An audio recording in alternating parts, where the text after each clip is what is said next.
What's up, YouTube? It's Polkadog. Thanks so much for joining today. So I've been playing a lot of Brilliant Diamond and Shining Pearl, and it's got me thinking, what are the best Pokemon that aren't legendaries from that generation? I honestly don't know, and so I was just curious. I might do a little Google search right now, and let's just, I thought it would be an interesting topic of conversation. You guys could let me know in the comment section what Pokemon you like to use in the Gen 4 remakes and the originals. Alright, so this article comes in from Screen Rant. It says Diamond and Pearl 10 strongest non-legendary Pokemon. I'm just interested to see what we can find here. Don't mind the ads.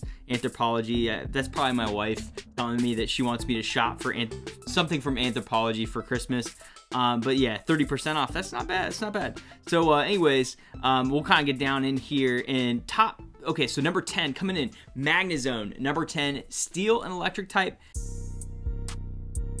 Very interesting choice here. I've never played with Magneton personally. It says, let's see, one of many Sinnoh evolutions previously introduced in Pokemon. So this would be one of the, what they mean by that is, you know, Magneton is an original Pokemon that gets an evolution here. Looks like it has a high special attack and powerful electric type moves. Biggest drawback is its extreme vulnerability to ground type attacks, which actually kind of is a problem in Diamond and Pearl because there's a lot of ground type. Definitely don't want to come up against Garchomp. All right, so number 9 here, we have an Infernape. Infernape's so good, so sick. So Chimchar could be considered the best starter from its generation. Yeah, I mean, it probably is statistically speaking. I like Empoleon personally, but that is still pretty cool. Looks like, so this Pokemon physical and special attacks are the same as are its physical and special defense.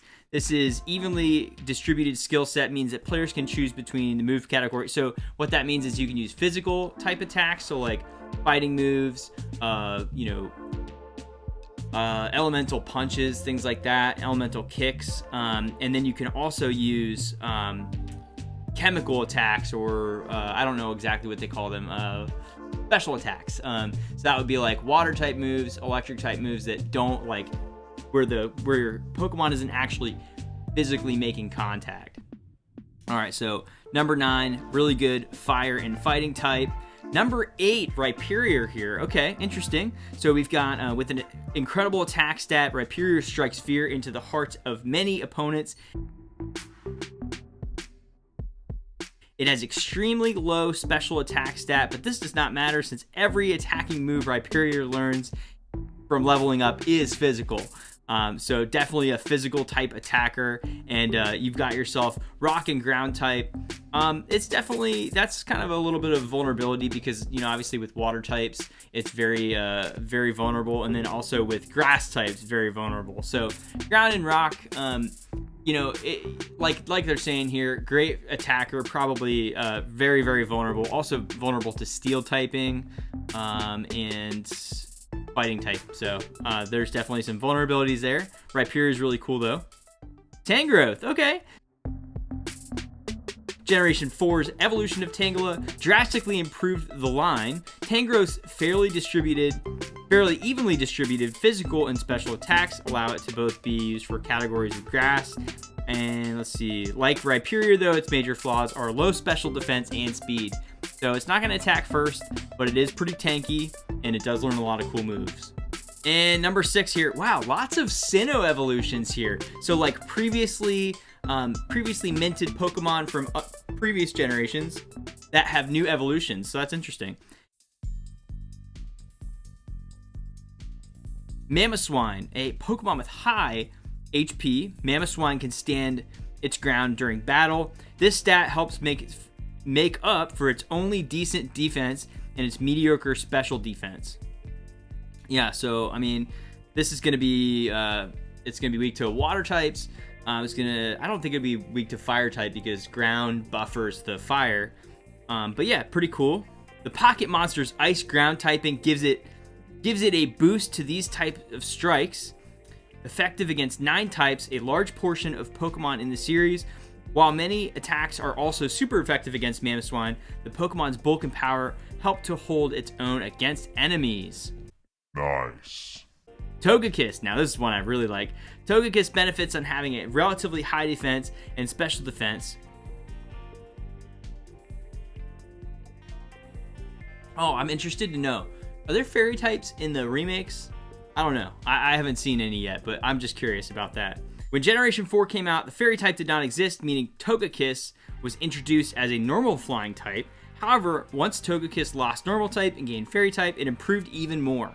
Its high special attack stat allows it to utilize some strong fairy and flying type moves. It is now considered to be one of the best dual type fairy Pokemon in the franchise, and it is still consistent members many players' teams. So Togekiss is really cool. I like Gen 2 a lot, so this is a really interesting one for me. Personally, Togekiss, that whole line, Togepi line, really, I hold it in high regard. Let's just put it that way. Number 4, Electivire. Nice choice here. So, gonna be weak to ground type, very, very high. Looks like a very, very high speed stat and very, very high attack stat, which is very, very helpful. Electivire is really cool. And I can't remember how you evolve this. Maybe it's a trait evolution. That and Magmortar, right? I wonder if Magmortar is going to be on this list. Number 3, Lucario. How could we forget? So, Pokemon power. The power often associated with this Pokemon is not unfounded. Although it has a low base stat total than many other Pokemon in the Sinnoh region, its large strengths come from its attack and special attack stats. It can also use many powerful moves at early levels. That's true. I remember that specifically from this game, and actually from Gen 5 I used Lucario, and Lucario was very good in that game. Number 2, we have Garchomp, of course.